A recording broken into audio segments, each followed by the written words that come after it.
Bonjour à tous. C'est une joie de pouvoir vous voir encore une fois ce matin, de pouvoir être ensemble et louer notre Dieu. Ce matin, on a appris, en fait, hier, on a appris la naissance de Maura et Kendra Valdez, qui sont nés hier après-midi. Les deux petites filles de Mauro et puis Claudette. Dans le fond, Claudette était rentrée à l'hôpital vendredi pour déclencher un peu le travail, puis finalement, ça n'a pas bien fonctionné, donc elle a eu un accouchement par césarienne hier après-midi. Et puis, il semblait pas avoir de mauvaises nouvelles, tout semblait s'être bien déroulé. Donc, on veut féliciter Mauro et puis Claudette pour la naissance des deux petites. Et puis, on va certainement prier pour eux ce matin, que le Seigneur puisse être avec eux et puis les bénir. Donc, c'est une joie qu'on peut partager ensemble, puis qu'on célèbre cette naissance. Ce matin, on a le privilège encore une fois, je dis le privilège parce que c'est pas tous les chrétiens, c'est pas tous nos frères et sœurs dans le Seigneur qui peuvent se réunir comme on se réunit, puis qui peuvent ouvrir les Écritures ce matin comme on le fait. Puis je remercie le Seigneur, je rends grâce à Dieu pour le privilège qu'on a de le faire. Et ce matin, on a la grâce de pouvoir regarder les Écritures ensemble à nouveau. Et je vous invite à ouvrir vos Bibles avec moi dans Luc au chapitre 18. Luc chapitre 18. Et ce matin, on va lire les versets 31 à 43. Donc, Luc 18, 31 à 43. La parole de Dieu dit ceci. Jésus prit les 12 auprès de lui et leur dit, « Voici, nous montons à Jérusalem, et tout ce qui a été écrit par les prophètes au sujet du Fils de l'homme s'accomplira. Car il sera livré aux païens, on se moquera de lui, on l'outragera, on crachera sur lui, et après l'avoir battu de verge, on le fera mourir. Et le troisième jour, il ressuscitera. » Mais ils ne comprirent rien à cela. C'était pour eux un langage caché, des paroles dont ils ne saisissaient pas le sens. Comme Jésus approchait de Jéricho, un aveugle était assis au bord du chemin et mendiait. Entendant la foule passer, il demanda ce que c'était.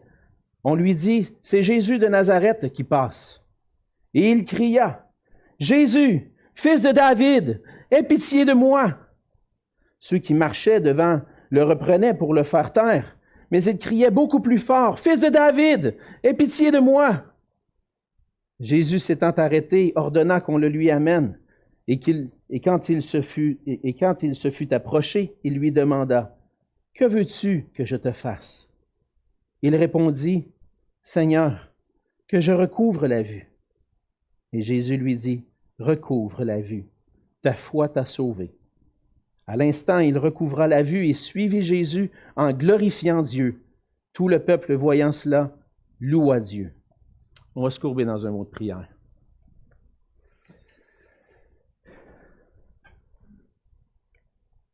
Oui, Seigneur, notre Dieu, comme on l'a chanté ce matin, si on peut s'approcher de toi, si on peut venir devant toi, c'est par ta grâce. C'est certainement pas à cause de nos œuvres ou de nos efforts, du bien qu'on aurait pu faire. Parce que, Seigneur, par nature, on est des pécheurs et combien de fois on a péché contre toi. Et, Seigneur, à cause du péché, on était condamnés, coupables devant toi. Il n'y avait rien qui pouvait enlever nos péchés. Et si Jésus n'était pas venu, qui ici pourrait vivre? Mais par ta grâce, Seigneur, tu as envoyé ton Fils, tu as manifesté ton amour envers nous et tu permets maintenant, par la foi en lui, qu'on puisse s'approcher de toi. Merci de ce privilège. Merci du privilège qu'on a de pouvoir t'appeler Père ce matin et de pouvoir venir à toi. Et Seigneur Jésus, merci du privilège qu'on a de pouvoir aussi venir à tes pieds pour entendre ta parole. Et ma prière ce matin, Seigneur, c'est que tu puisses faire silence en nos cœurs, avec toutes peut-être les soucis, les difficultés, les épreuves qu'on peut traîner avec nous, qu'on peut avoir avec nous aujourd'hui. Seigneur, viens apaiser nos cœurs, qu'on puisse trouver le repos auprès de toi, qu'on puisse trouver notre espoir en toi ce matin. Oui, Seigneur, ce matin, ouvre nos yeux pour qu'on puisse contempler les merveilles de ta parole. Et c'est dans le nom précieux de Jésus que je te prie. Amen. Amen. Quand vous étiez à l'école, peut-être pour plusieurs, ça fait plusieurs années de ça, des gens plus âgés, ça fait longtemps qu'ils sont allés à l'école. Mais quand vous étiez à l'école, vous vous souvenez probablement des matières où vous aviez de la difficulté, ou des années peut-être que vous avez eu de la difficulté avec certaines matières. Puis vous vous rappelez aussi peut-être des matières où vous aviez moins de difficulté. C'était peut-être vos matières préférées. De mon côté, moi, quand j'étais à la petite école, le français, c'était pas ma force. Et puis les mathématiques, c'était plus facile. Mais à un certain moment donné, je suis arrivé, on avance, on va au primaire, au secondaire, puis là, on arrive au cégep. Et puis lorsque je suis arrivé au cégep, j'étudiais en informatique, puis je voulais m'ouvrir les portes pour pouvoir aller à l'université, donc je fasse ce qu'on appelle les maths fortes au cégep. Et puis, je me souviens d'être arrivé dans mon premier cours de maths 103, puis de m'asseoir là, puis de dire, mais de quoi il parle, lui, à matin? Puis tout au long de la session, c'est comme si ça faisait bip dans ta tête, puis finalement, tu te dis, mais il me semble que j'étais bon en maths avant. Qu'est-ce qui s'est passé? Il y avait des choses que je saisissais pas. Puis par la suite, j'ai repris le cours, puis finalement, c'est comme il y avait des affaires que je n'avais pas vues, que là, je voyais, que je saisissais, que je comprenais. Alors, il peut arriver dans notre vie qu'on puisse rencontrer des idées, des concepts, qu'on ne saisit pas, qu'on n'arrive pas à comprendre. C'est comme si notre intelligence n'arrive pas à voir, à saisir ces concepts-là. Parfois, je m'assois avec un de mes garçons qui, lui, éprouve un petit peu plus de difficultés en mathématiques. Lui, le français, les langues, c'est pas un problème, mais les mathématiques, c'est comme si un petit peu plus difficile. Fait que je m'assois avec lui, puis je lui explique, puis il me semble que c'est évident. Mais non, il n'arrive pas à comprendre. Il ne comprend pas qu'est-ce que je lui explique. C'est comme si je lui parlais en chinois. C'est comme si je lui parlais dans une autre langue. Mais il me semble que c'est pas si compliqué que ça. Mais pour d'autres affaires, par exemple, c'est bien plus compliqué pour moi de comprendre. Mais le plan de Dieu pour tous les hommes est révélé dans la parole de Dieu. Il est révélé dans les Écritures, comme disait Michel tout à l'heure, d'un couvert à l'autre. Dieu révèle son plan, puis Dieu nous dit qu'il nous a aimés en Jésus-Christ. Mais pour pouvoir saisir la beauté, la splendeur de l'Évangile de Jésus-Christ, on a besoin de quelqu'un qui éclaire notre intelligence. Parce que sinon, ça fait dans notre tête, c'est comme si... Qu'est-ce que tu trouves de si beau là-dedans, toi? On ne comprend pas, on ne saisit pas. Puis même parfois, comme chrétiens, qu'un jour avons saisi l'amour de Dieu pour nous, qu'avons compris que Dieu nous a aimés, on ne comprend pas le pourquoi, puis toute la grâce de Dieu, mais on a compris que Dieu nous a aimés, puis nous a fait grâce en Jésus-Christ. Même si on saisit ça, parfois on ne saisit pas toujours toute la beauté et les merveilles qu'on trouve dans l'Évangile, dans la personne et dans l'œuvre de Jésus-Christ. Mais dans le passage de ce matin, le Seigneur nous montre que les disciples avaient de la difficulté à comprendre ce que Jésus était venu accomplir. Comme on le voit depuis un bon bout de temps dans l'Évangile de Luc, Jésus est en route vers Jérusalem. Il s'en va accomplir sa mission. Et puis, depuis le chapitre 9, verset 51, Jésus a commencé à annoncer à ses disciples, on s'en va à Jérusalem, le Fils de l'homme va être rejeté, il va être livré, il va mourir. Et puis, Jésus est en train d'exposer le plan de Dieu pour le salut des hommes, mais les disciples ne saisissent pas, ne comprennent pas. Et en s'approchant de Jérusalem, Jésus commence à donner un petit peu plus de détails. On arrive dans le passage de ce matin, puis on voit que Jésus va donner plus de détails sur ce qui va arriver à Jérusalem, mais les disciples ne saisissent pas ce que Jésus veut dire. Puis il va devoir éventuellement ouvrir les yeux de leur intelligence pour qu'ils puissent comprendre ce qu'il est venu accomplir. En plus de ça, dans ce passage-là, on voit que le récit des disciples qui ne comprennent pas ce que Jésus veut dire est suivi d'un miracle où Jésus ouvre les yeux d'un aveugle, où par sa puissance, il est capable d'ouvrir les yeux. Et au travers du passage ce matin, à travers de ces deux sections dans l'Évangile de Luc, on va voir ensemble ce matin que Jésus seul peut ouvrir nos yeux pour que nous puissions saisir qu'il est le seul Seigneur qui peut nous sauver. Il y a juste Jésus qui peut nous aider à saisir, à comprendre qu'il est le Seigneur. Et on va voir pour ça trois raisons. Premièrement, on voit que par nature, nous sommes aveugles, même si nous voyons. On peut avoir des yeux pour voir physiquement. On peut se promener, être capable de trouver son chemin, être capable de s'organiser dans la vie. On peut voir bien les choses, puis même on peut avoir du succès dans la vie, mais être aveugle spirituellement. Et on va voir que Jésus va annoncer au verset 31, qu'en montant vers Jérusalem, Jésus va annoncer qu'il va mourir et ressusciter. Jésus monte à Jérusalem et là, on s'approche de Jérusalem. On va voir qu'il arrive dans les environs de Jéricho, c'est vraiment pas très loin de Jérusalem. Jésus s'approche et au cours du chapitre 19, on va voir ensemble que Jésus va faire son entrée à Jérusalem. Alors Jésus s'approche de Jérusalem, mais dans l'évangile de Luc, Jérusalem, c'est l'endroit où les Juifs adorent, mais c'est l'endroit où Jésus va être livré, où Jésus va accomplir le salut des hommes. Et Jésus va dire au verset 31, on lit ceci, il dit, « Voici, nous montons à Jérusalem, et tout ce qui a été écrit par les prophètes au sujet du Fils de l'homme s'accomplira. » Tout ce qui a été écrit par les prophètes au sujet du Fils de l'homme s'accomplira. Et Jésus va aller jusqu'à la croix, jusqu'à mourir, et ensuite il va ressusciter.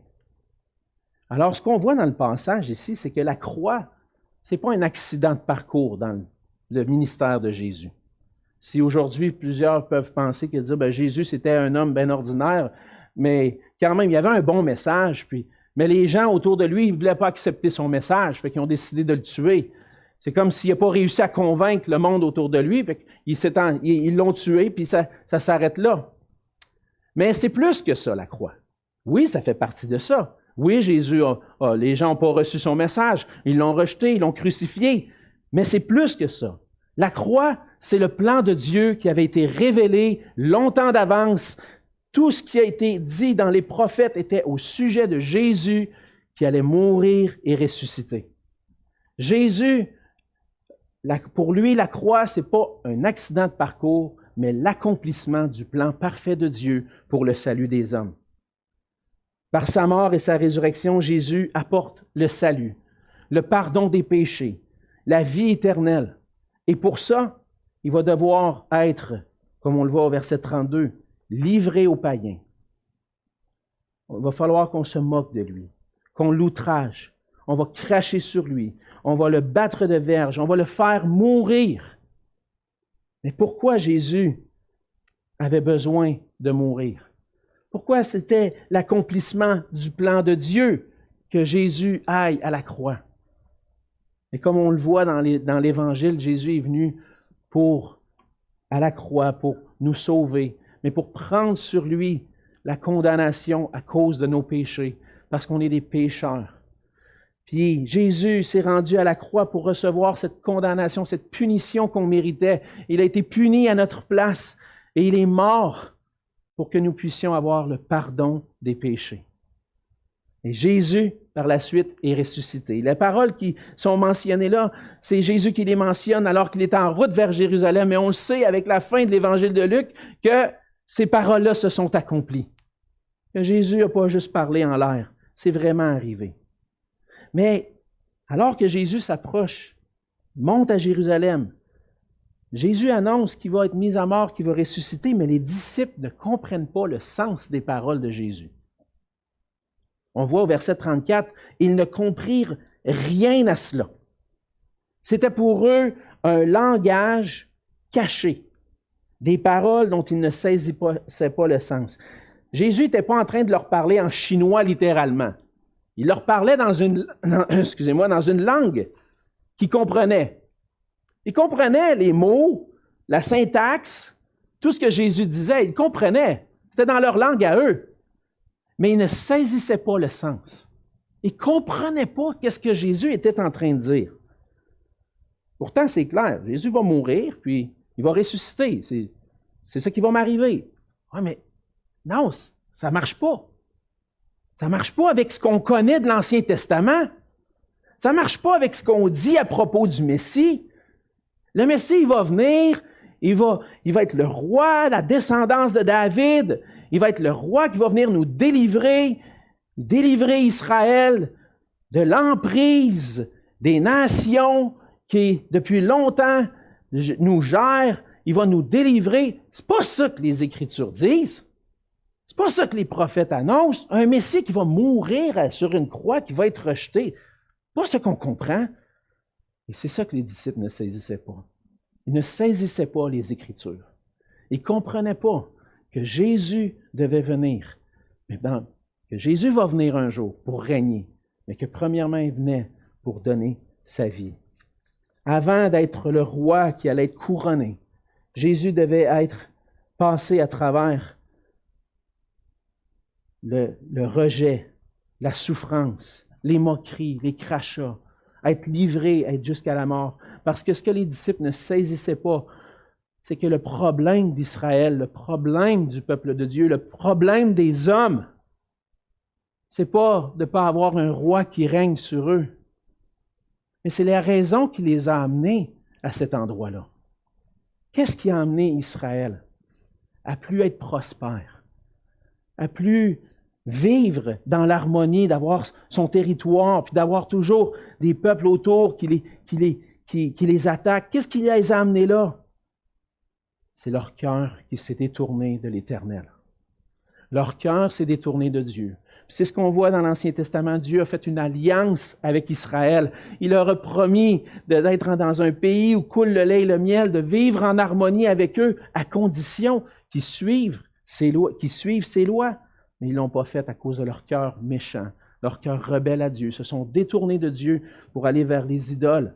Et c'est ça qui a amené le jugement sur Israël. C'est ça qui a fait en sorte qu'Israël n'a pas prospéré dans le pays de Canaan.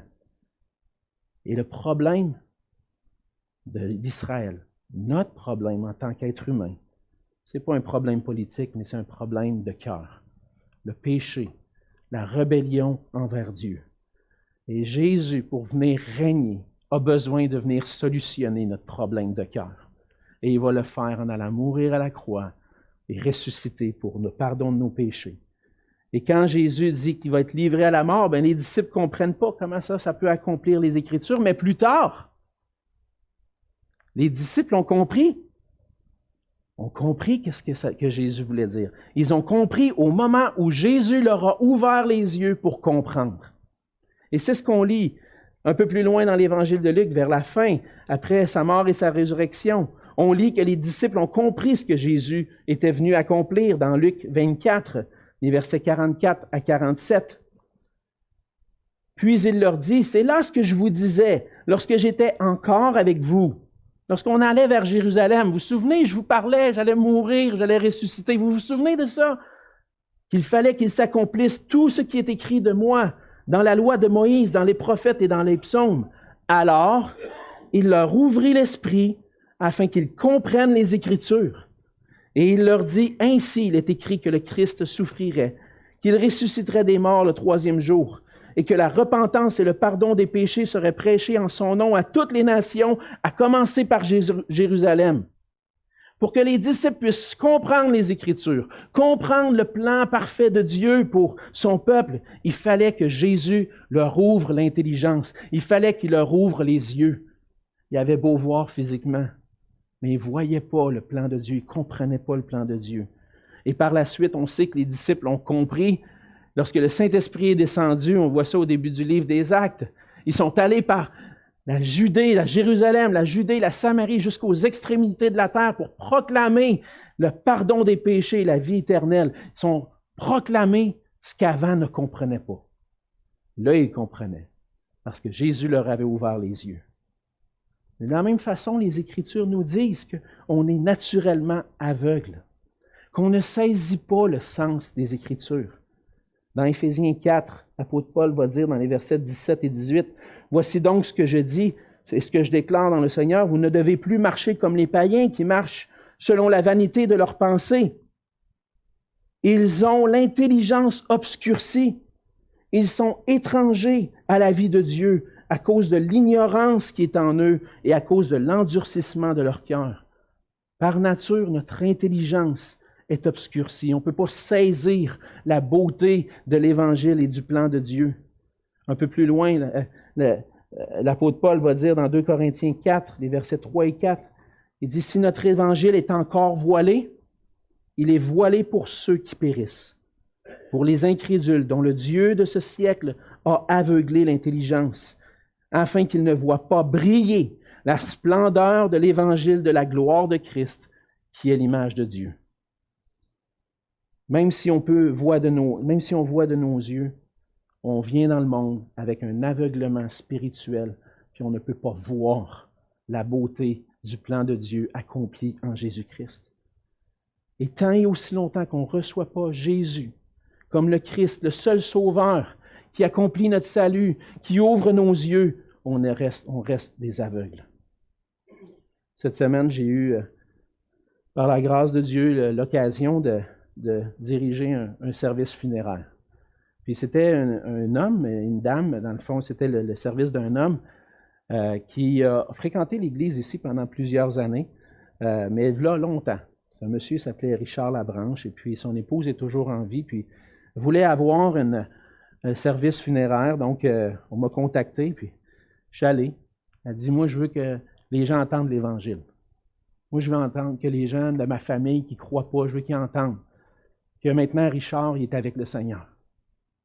Et puis, je suis allé vendredi après-midi, j'étais dans une salle, à peu près un peu moins grande qu'ici, avec plein de gens devant moi, pour prêcher l'Évangile à partir de Jean 14, que Jésus est le chemin, la vérité et la vie, que nul ne peut venir au Père à part par lui.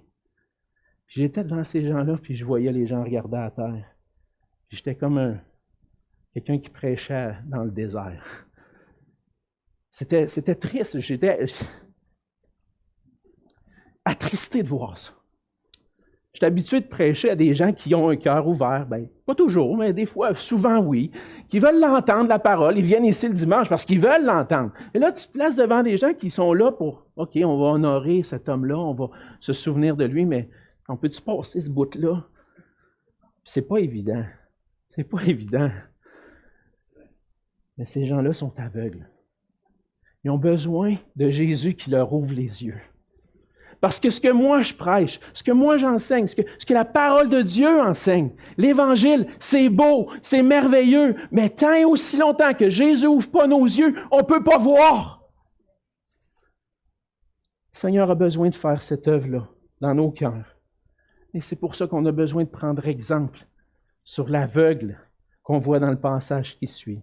On doit crier à Jésus pour recouvrer la vue. On voit dans le reste du passage, dans le fond, que Jésus approche de Jéricho. En s'approchant de Jéricho, Jésus est toujours plus proche de Jérusalem. Puis il y a un aveugle qui est assis au bord du chemin, qui est en train de mendier, probablement un aveugle-né, ça fait depuis le début de sa vie qu'il n'a pas vu, il n'a jamais vu. Puis là, il ne peut pas avoir d'argent. La seule manière que lui a pour vivre, c'est de tendre la main et d'avoir la générosité des gens qui passent. Et là, il entend parler de Jésus. Il dit, c'est quoi qui se passe là? Il entend du bruit. Il dit, c'est quoi qui se passe là? Ah, c'est Jésus de Nazareth. Jésus de Nazareth qui passe. Ah ouais, Jésus de Nazareth. Et ce gars-là, il avait l'air d'avoir déjà entendu parler de Jésus. Hein? Parce que aussitôt qu'il dit, on lui dit que c'est Jésus de Nazareth, qu'est-ce qu'il fait? Il se met à crier. Jésus, fils de David, aie pitié de moi. C'est la seule chance qu'il a. Il n'y a personne qui peut lui ouvrir les yeux, sinon le Fils de Dieu. Puis lui, il sait qui Jésus est. Il crie à lui. Fils de David, aie pitié de moi. Puis là, les gens vont tais-toi donc. Arrête de te déranger, toi. C'est fatigant, toi. Arrête de crier. Ah ouais? Il crie encore plus fort. C'est sa seule chance. Fils de David, aie pitié de moi. Mais Jésus, il le connaît déjà, lui. Il sait qu'il va le guérir. Mais il prend le temps de s'arrêter. Puis l'aveugle crie à Jésus, car il sait que seul Jésus peut le guérir. L'ironie dans le passage, c'est que celui qui ne voit pas, voit déjà. Il est aveugle, mais il voit. Il sait que Jésus est le Messie. Il sait que Jésus est le Christ. Pourquoi? Parce qu'il ne crie pas, la foule a dit Jésus de Nazareth. Il ne crie pas Jésus de Nazareth. Jésus de Nazareth. Non, qu'est-ce qu'il crie? Jésus, fils de David. Et qu'est-ce que ça veut dire, ça? C'est le Messie. C'est le Christ qu'on attend. de la descendance de David, qui va venir régner sur Israël. C'est lui le Messie. Lui, il peut m'aider, puis je vais crier le plus fort que je peux pour qu'il puisse m'ouvrir les yeux, parce que j'ai besoin de voir, puis lui, il peut le faire. Il crie, Jésus, fils de David. Et Luc est en train de mettre en contraste ici ce qu'on a vu un peu plus tôt, la semaine passée avec le jeune homme riche. Le jeune homme riche qui voit, qui a plein de biens, mais qui en réalité ne réalise pas qui est Jésus. Puis il s'en va tout triste. Mais là, un aveugle qui ne voit pas, lui saisit qui est Jésus. Et il crie à Jésus pour que Jésus lui rouvre les yeux, pour qu'il puisse être guéri. Même s'il est aveugle, cet homme le reconnaît que Jésus est le Christ, le seul qui peut le sauver. Et de la même façon, nous aussi, on a besoin de réaliser notre aveuglement spirituel. On a besoin de réaliser qu'il y a juste Jésus qui avait le pouvoir d'ouvrir les yeux de l'aveugle, mais que Luc est en train de nous dire qu'il y a juste lui qui peut ouvrir vos yeux de votre cœur pour que vous puissiez saisir le salut qui se trouve en lui. Alors, lorsque on entend parler de Jésus, on est naturellement aveugle, on peut ne pas saisir. Mais on a besoin de réaliser cet aveuglement-là et dire, Seigneur, ouvre mes yeux. Si c'est si beau, si merveilleux ce que les chrétiens disent sur toi, puis moi je ne vois pas ça, ouvre mes yeux. As-tu déjà fait cette prière-là, eu le courage de faire cette prière-là? Tu as peut-être entendu l'Évangile plusieurs fois, des dizaines de fois dans ta vie. As-tu eu le courage de dire, si c'est vrai cette affaire-là, aide-moi à voir, parce que je ne le vois pas comme ça. Et même si des fois, même si on est chrétien, des fois on ne comprend pas tout sur la personne et l'œuvre de Jésus. Notre attitude par rapport à Jésus, des fois, peut ressembler à l'attitude d'un aveugle. On traverse nos épreuves, nos difficultés, puis on perd courage. Il y a des choses qui viennent obstruer notre vue pour pas qu'on puisse saisir la splendeur de Jésus. Puis que ce que j'ai besoin dans ma vie, c'est une relation personnelle avec Jésus-Christ. Si peut-être tu es dans un point dans ta vie chrétienne que tu vois, tu regardes Jésus, tu entends parler de Jésus, tu viens à l'église, tu viens de peine et de misère peut-être, puis tu entends la croix, tu entends la résurrection de Jésus, puis ça n'a pas vraiment d'effet dans ton cœur. Tu as perdu ton premier amour, comme on pourrait dire. Tu as besoin de crier à Jésus, de dire, Seigneur, enlève, ouvre mes yeux pour que je puisse voir la beauté, ta beauté, la beauté de ton évangile, comme le psalmiste dit dans le psaume 119. Ouvre mes yeux pour que je puisse contempler les merveilles de ta loi, les merveilles de ta parole. On est aveugle, puis parfois incrédule. Et Jésus seul peut éclairer nos yeux pour qu'on puisse contempler la gloire de sa personne et de son œuvre pour nous. Et dans nos difficultés, parfois, la solution à notre problème, c'est ça. Réaliser que Jésus est mon Sauveur, mon Seigneur. Et si j'ai lui, j'ai tout. Et traverser les épreuves avec lui, en ce qui nous supporte. Et lorsqu'on recouvre la vue, on vient à la foi qui nous sauve en Jésus. C'est ce qu'on voit dans la suite du passage. Jésus va démontrer sa puissance en ouvrant les yeux de l'aveugle. Jésus ne va pas rester indifférent. Il a compassion, il s'arrête. Jésus savait déjà tout ça d'avance, mais il s'arrête et il s'en va lui demander, qu'est-ce que tu veux que je te fasse? C'est quoi ta requête de prière? C'est quoi ta requête? Tu cries après moi depuis tantôt, fils de David, aie pitié de moi. Qu'est-ce que tu veux que je fasse? Jésus voulait que cet homme-là exprime sa requête. Et là, la réponse nous montre encore que cet homme-là réalise réellement qui est Jésus. Peut-être pas complètement, mais au moins il sait qui il est, Seigneur. Que je recouvre la vue. Je veux voir. Et qu'est-ce que Jésus dit? Ah non, non. Ah non, ça, je ne peux pas faire ça, je ne suis pas capable de faire ça. Ben non. Ah, attends un peu. Combien de fois tu m'as prié là, dans les dernières semaines? Là? Combien de fois tu as lu ta Bible? Combien de fois tu es allé à l'église? As-tu fait des bonnes œuvres? Non. Jésus ne pose pas de questions. Il voit la foi de cet homme. Et il dit, tout de suite, recouvre la vue. Ta foi t'a sauvé. Tu n'avais rien à faire. Tout ce que tu avais à faire, c'est de crier. Puis de dire, Jésus, j'ai besoin de toi. Puis c'est ce qu'il a fait. Puis là, Jésus s'est arrêté, il a dit, qu'est-ce que tu veux? Recouvre la vue.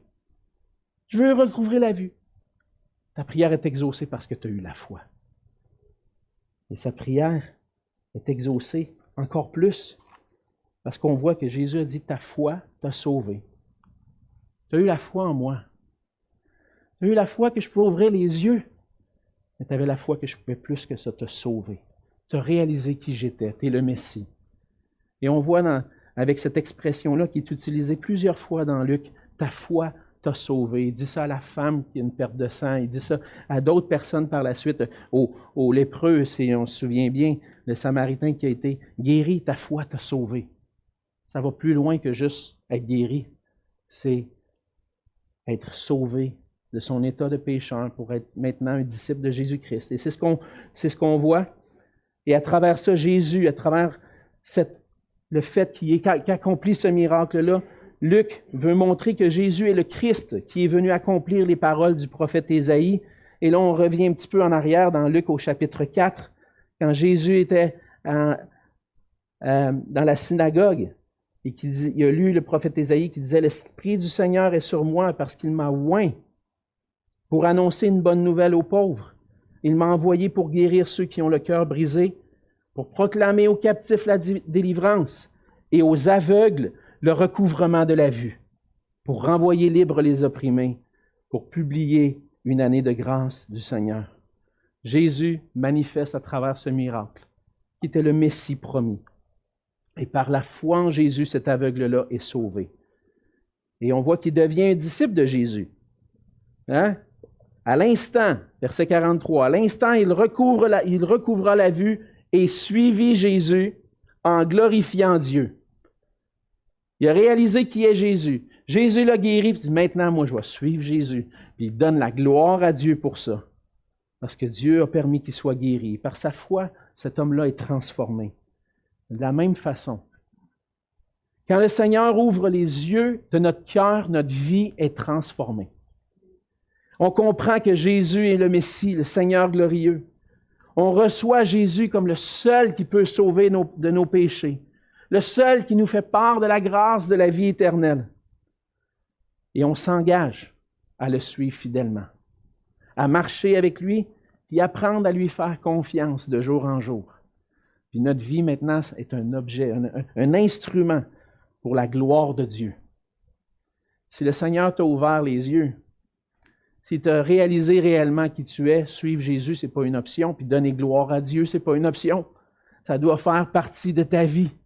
C'est le fruit qui découle d'un cœur dont les yeux ont été ouverts pour réaliser qui est Jésus.